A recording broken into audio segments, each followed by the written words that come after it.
कि देखिए हमेशा याद रखिए 6 तारीख से जब स्टार्ट हो रहा है तो ये कैटेगरी में सबसे ज्यादा जो टफ है ना ट्रांसफर करना वो पहला ही सही बात है। First phase.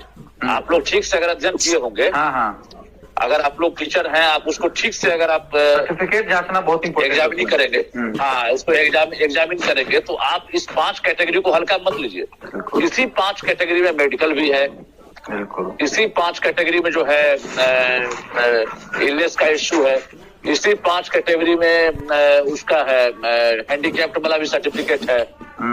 तो टोटल चीज को एग्जामिन करने के लिए और कहीं से भी आप टीचर को अगर ये सूचना मिलती है, मैं एज ए रिपोर्टर आप लोग को सलाह दे रहा हूँ, मेरा मोबाइल नंबर हम सबके पास रहता ही है। कहीं से अगर सूचना मिल रही है कि दुकानदारी स्टार्ट है, कहीं से अगर सूचना मिल रही है कि ये ट्रांसफर के नाम पर, इसके नाम पर, तो आप जान लीजिए कि आपकी पूंजी जो है 110% फंसना तय है। बाद में याद रखिएगा, ना ट्रांसफर होगा और ना आपके पैसे जो है वापस किए जाएंगे अगर किसी फ्रॉड के चक्कर में आप लोग पड़ते हैं। बिल्कुल मैं कंफर्म हूं कि इस बार जो है किसी की पैरवी जो है उस स्तर से नहीं हो रही है, ठीक है। और 16 सदस्यीय टीम बनाने का मतलब ये है तो एक अधिकारी चाह कर भी ट्रांसफर नहीं करेंगे। समझ रहे बात ना आप? बिल्कुल क्या बोल रहे हैं? बिल्कुल सर, ये बात तो सही होता है। टीम बनाने का ही मतलब यही है कि ज्वाइंट टीम काम करेगी। बिल्कुल, मतलब ज्वाइंट टीम काम करेगी कि एक आदमी इसमें कुछ नहीं करेगा, दूसरा आदमी कुछ नहीं करेगा, तीसरा आदमी कुछ नहीं करेगा। जो भी होगा उसमें 16 अधिकारी जो है उनकी सहमति जो है उसके बाद एसीएस की सहमति होगी।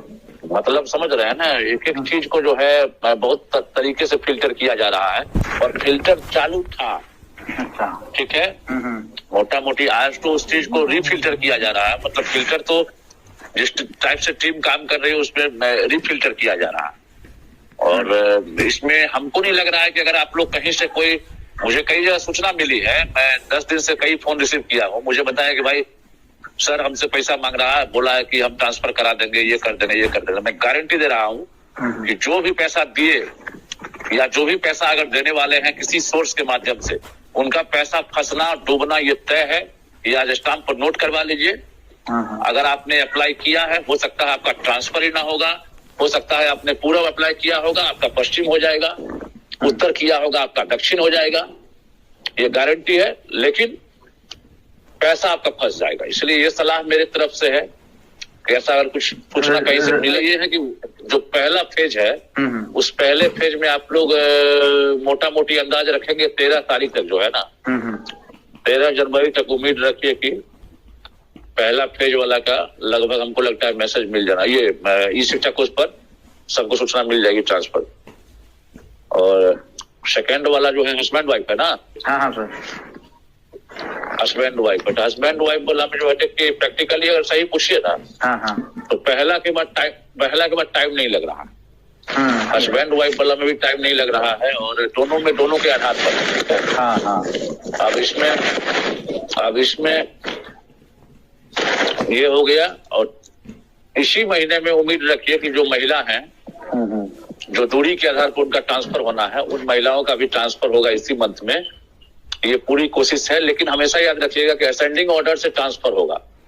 ये मत सोचिए कि हम 40 किलोमीटर में पोस्टेड हैं और हमने अप्लाई कर दिया तो हमारा भी लिस्ट में नाम आ जाएगा, ये भूल जाइए।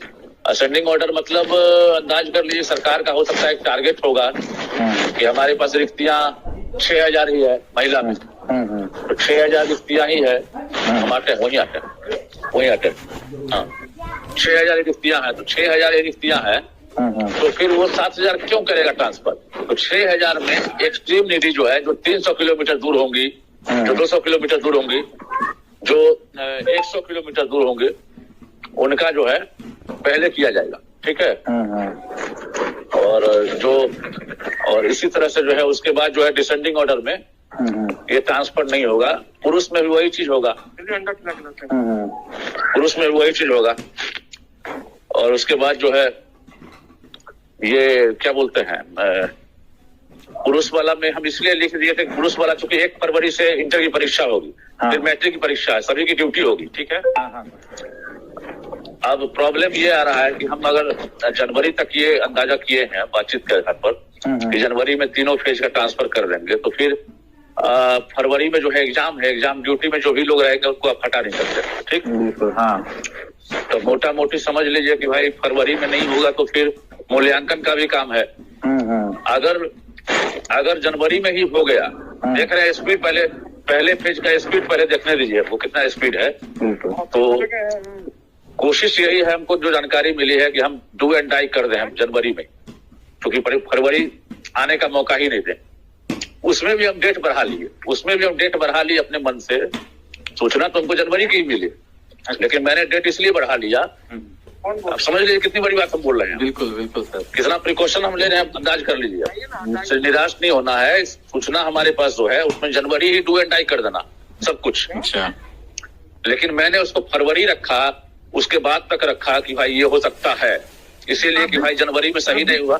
तो चूंकि हमको दिक्कत क्या होता है कि हम अगर डेट लिख देंगे और नहीं होगा तो सोच रहे यार यही सूचना दिया था, तो हम क्या करते हैं कि भाई हम खुद उसको 2-3 दिन और आगे बढ़ा लेते हैं, कम नहीं करते हैं। और दूसरा ये है कि जनवरी को ही आप लोग लेके चलिए, ठीक है ना। बिल्कुल सर, यही है, और बाकी कोई प्रॉब्लम नहीं है। आप लोग निराश नहीं होइए, सबका ट्रांसफर हो रहा है। और हमेशा याद रखिएगा जो सेम जिला में है, 50 किलोमीटर के नीचे हैं, उनकी फिलहाल सिक्योरिटी मुझे नहीं दिख रही है। सेम जिला में 50 किलोमीटर के जो ऊपर हैं उनके लिए विचार किया जा रहा है। अच्छा, लेकिन मुझे लग रहा है 50 किलोमीटर के नीचे वाला सेम जिला के लिए तत्काल सहमति नहीं बनी, वो भी हम जल्द बता देंगे। बिल्कुल। और दूसरा ये कि उसमें मिलेगी सहमति दिव्यांग